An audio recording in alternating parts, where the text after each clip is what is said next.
There's an invisible giant monster on the loose. It's barreling through intergalactic space, fast enough to travel from Earth to the Moon in 14 minutes.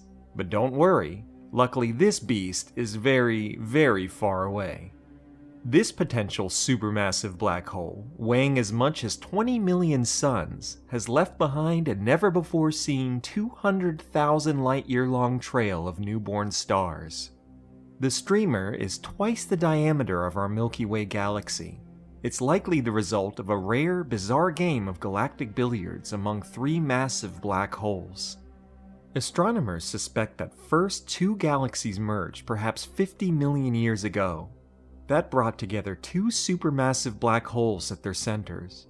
They whirled around each other until another galaxy came along with its own supermassive black hole. The three of them chaotically orbited around each other. This unstable configuration couldn't last, and eventually one of them was violently flung out of the host galaxy.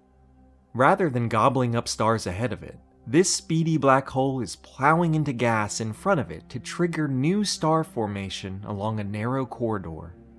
The next step is to do follow-up observations with NASA's James Webb Space Telescope and the Chandra X-ray Observatory.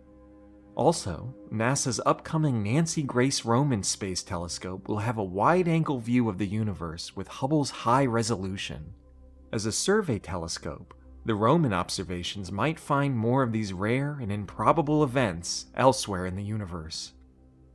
Hubble, once again showing us that the universe is full of fascinating phenomena.